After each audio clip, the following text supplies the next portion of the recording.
Hey Footlick YouTube, welcome back to another episode of World's End. Okay, so it's been 2 weeks now since all the fish were taken out of this aquarium and put into various quarantine tanks for treatment. So copper treatments went well, however there has been some fatalities. We have lost a few fish, regrettably. Hindsight, I wish I took them out sooner. As soon as I noticed the spots on the regal tang, I wish I just took everybody out. However, I never did that. I left it a week and decided to use Polyp Lab Medic. Theory was that I thought that would help suppress the parasite and give me time to casually get the aquariums ready. However, I wish I just jumped on it straight away, and I really do wish I just acted a lot sooner than I did. It was only a week after noticing the first spots. It was a week. That was all it was a week, and I figured that was acting pretty quickly. But yeah, no. So all the fish were into the quarantine tanks. Now the fish losses.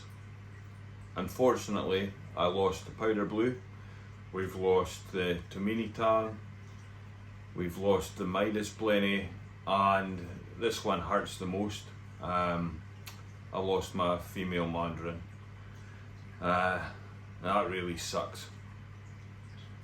Now, looking at the powder blue and the Tomini tang, both of them were absolutely covered. At the time of removal, I thought it was like, I knew they had spots, but I just didn't realise how bad it was.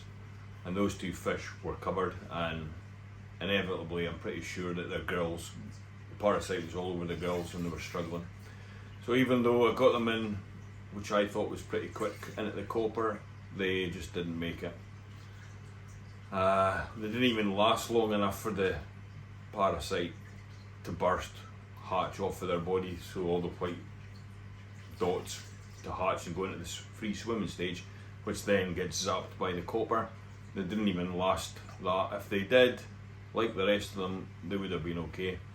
But yeah, so that really sucks. And there's times in this hobby, things like that happen, and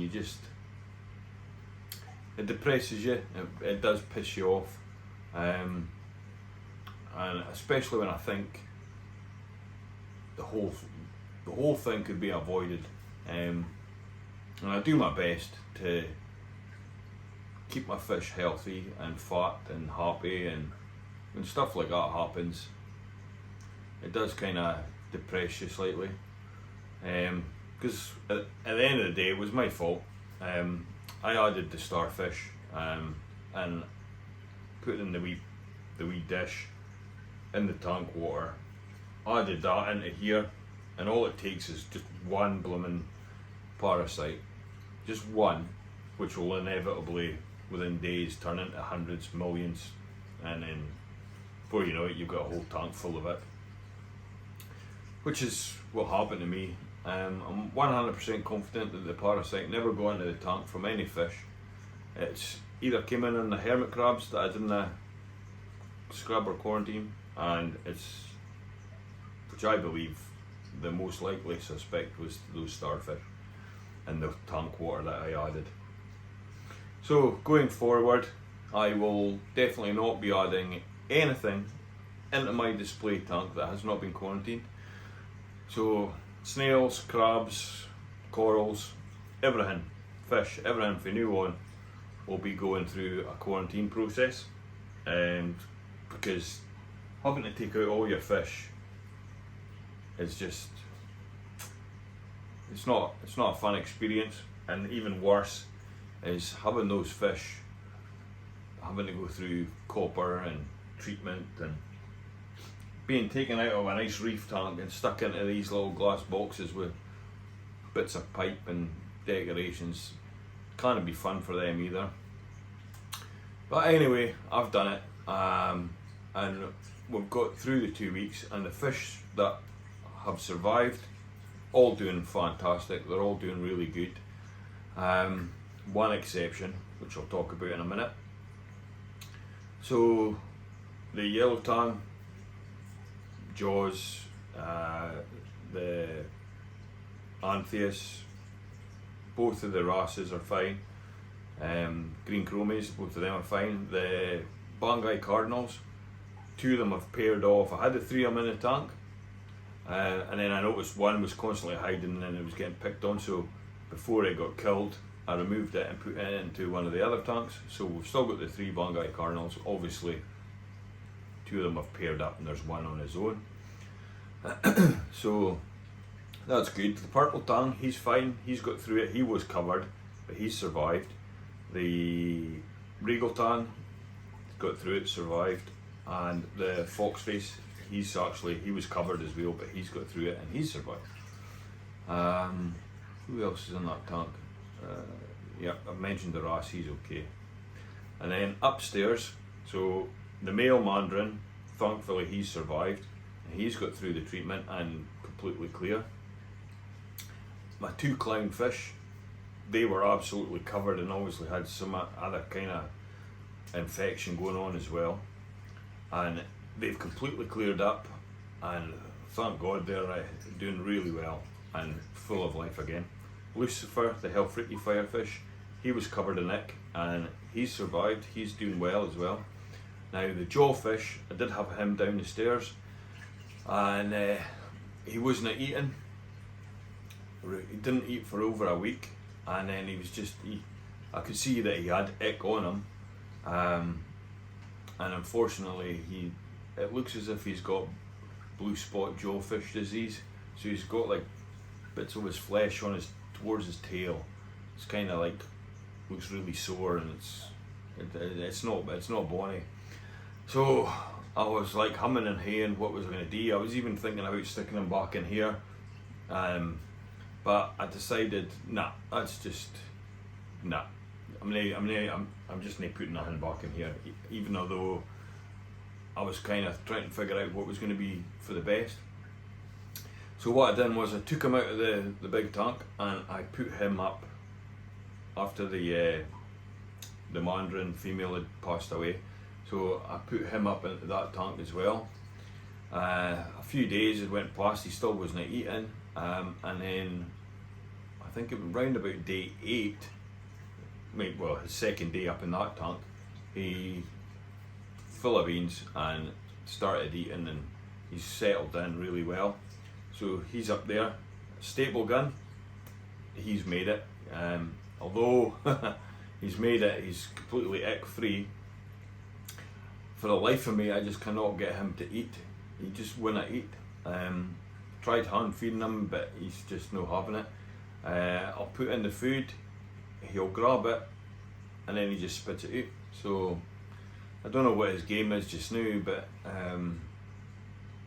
yeah, he's totally gone off his food. So the only saving grace is that while he was in here, I got him really nice and fat. So he's got plenty of plenty of meat on his bones to keep him going for a while. So I'm hoping he snaps out of it and it's maybe just a behavioural thing, and he's just unhappy with me for being put in that tank. I don't know. I really don't know. But I've been putting in mice shrimp, lobster eggs and brine shrimp. Some flake fluids and some pellets for the other fish, but upstairs they're not interested in any of that. So the mandarin likes the eggs, so that's keeping him going, and he likes the brine shrimp. So he's happy with that, as is Lucifer. And the clownfish, they're not fussy, they'll eat whatever is in there. The jawfish, I've noticed he likes the mice shrimp and the brine shrimp, so that's good. Staple gun, yep, putting in clam, trying to hand feed him clam again, but nah. So that's a concern.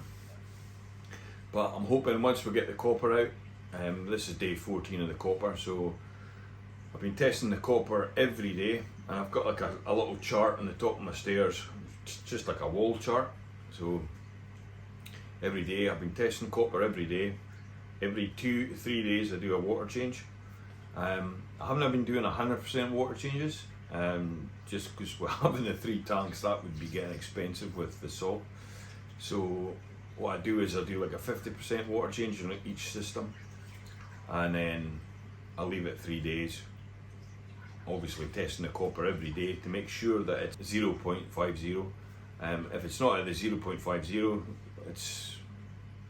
there's the risk that there's not enough copper in the system, so when the white spot hatches off of the fish, if you don't have the correct amount of copper in the system, well then there's the risk that that spore can then multiply, reattach to other fish, and then it just drags on the process of treatment.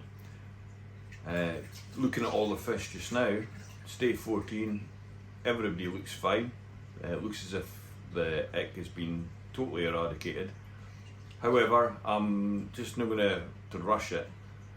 Upstairs tank, yeah, I'm 100% confident that they are completely ick free. The foxface tank with the regal tang, I think it's free of ick, but I'm going to leave the copper running in there and in the yellow tang tank.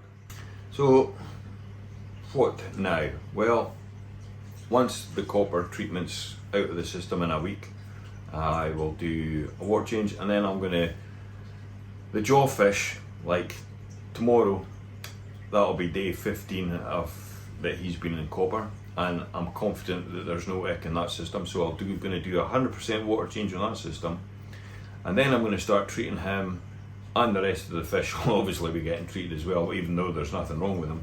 However, it's not going to hurt them at all. I'm going to put some Melafix and Primafix into that tank, just to see if that helps heal up his little wound that he's got, and praying to the fish gods that it's not blue spot jawfish disease, because if it is, it's just going to be a matter of time before he's dead, like. But he's eating well, so that I'm really happy about that. And I've got like a SpongeBob pineapple ornament, and I've placed that in this corner, and he's, although there's no sand for him to dig into, he's set up his wee hoosey there, and he's happy as Larry there, like, so that's really good. And because he's not in with the big fish anymore, he's no stressed out, and I think that's helped get him out of his being on a starvation thing and refusing to eat, so that's really good. Okay, so I thought I would share this little project because you'll probably see this little dude in some future videos, and you might be wondering where he came from. So I got the avatar from my channel, 3D printed, as you can see here. This is the little dude all glued together now, and the amount of detail that's in him is amazing. Looks so good.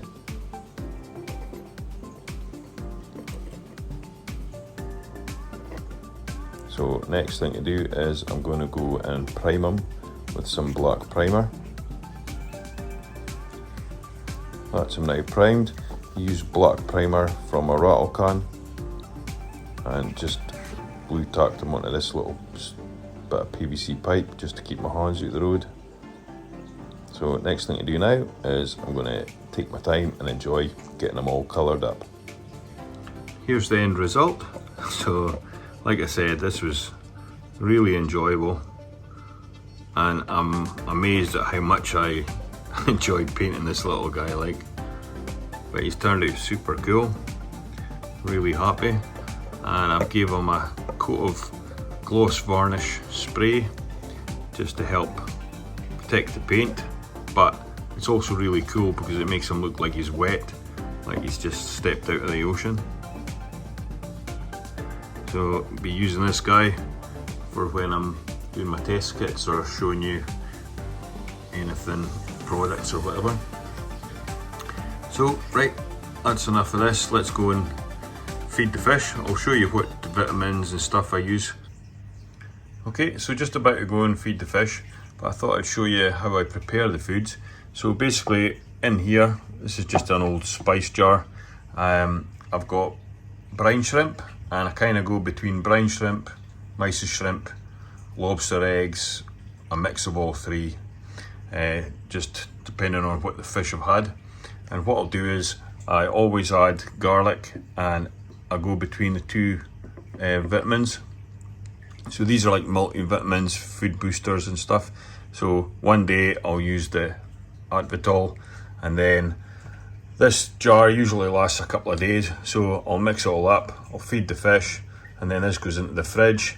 The following day I'll use the remainder of it, then I'll mix up a new batch, and whatever one of these I've used, I'll switch it and add the other one, and I just keep going between the two. But garlic guard always goes in every single time. And yep, that's it. The other thing that I've been feeding is flakes and pellets, but I'm not been feeding them just now because they're in quarantine and they're kind of being a wee bit fussy. So the things that they're eating just now is the frozen foods, so I've just been sticking with it. But like I say, just giving it a little boost in the vitamins and stuff, which I haven't changed anything just because they're in quarantine. This is the exact same process as what I was doing when they were in the display tank. Give these guys some brine shrimp.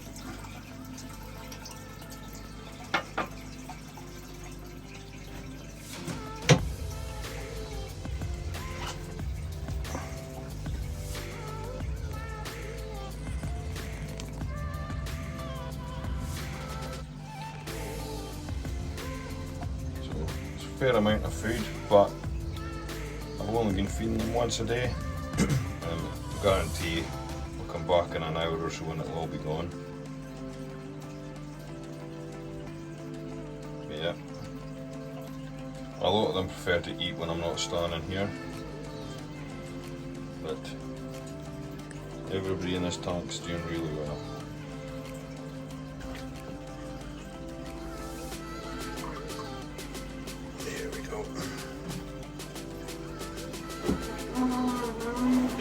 Now these guys are a wee bit skittish because they really don't like me filming them or being here.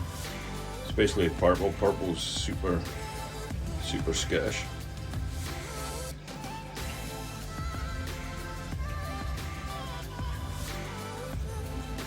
Okay, so while they eat that, I'll go and get some nori. And we'll get the nori in there.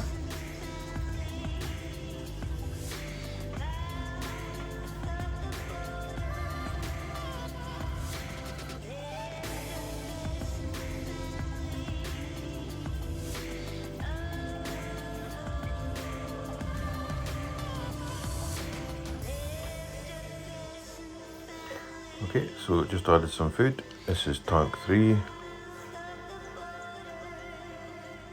So in here we've got the clownfish, the Aaaarrrgh firefish, the male mandarin, copper band butterfly, and the blue spot jawfish. Now this tank is doing exceptionally well, with the exception of the blue spot, who appears to have blue spot jawfish disease, which I'm hoping it isn't. So he's not really that keen on this brine shrimp at the moment, so what I'll do is I'll add some krill that I've got in the fridge and see if he fancies that.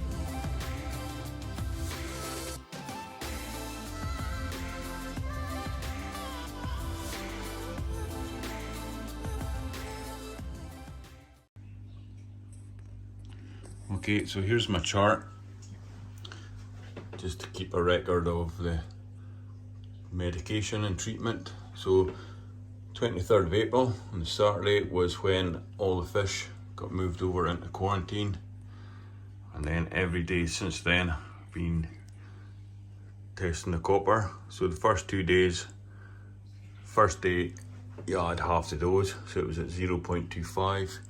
Then 2 days later we went up to the full dose, and then every day I test the copper level and adjust it if need be to make sure that it stays at the 0.50.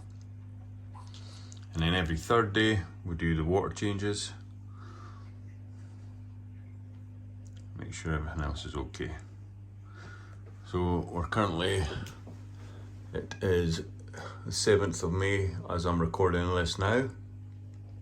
So the copper treatment is going to be finished for the upstairs tank with staple gun, the butterfly and mandarin, jewelfish and the clowns.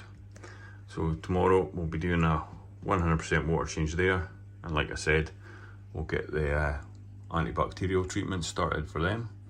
But the other 2 quarantines with the tangs, I'm going to leave that for another week just to be 100% safe and to make sure they are completely spot free.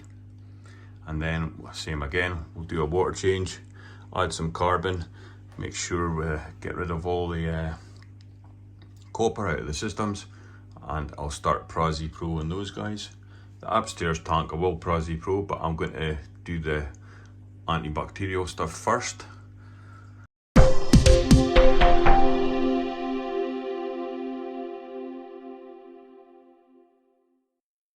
I bought a new tank and it's a beauty. I'm not going to tell you any more about it. All I can tell you is it's a lot bigger than this one, and yeah, super excited about it. So it's going to be, I've told them that I'm not wanting it for at least 10 weeks because I can't like put this rock in. Even if I put the rock into a new tank, there's still the risk that it's going to still be there again. So I've told them 10 weeks at least. I'm not wanting the tank for at least 10 weeks, and that's going to give the ick time to bugger off on my rocks, because I don't want to kill my rock and start again. I mean, this rock's been cycled and it's maturing all the time, and it's going through the ugly phase with the algae and stuff. It's still got some hair algae on it, but yeah, I'm just going to basically use this tank now just as a means of keeping my cleanup crew going. Not bothering with corals. I'm not buying any more corals. The corals that are here, if they live, they live. If they don't, they don't. I'm not worrying about it.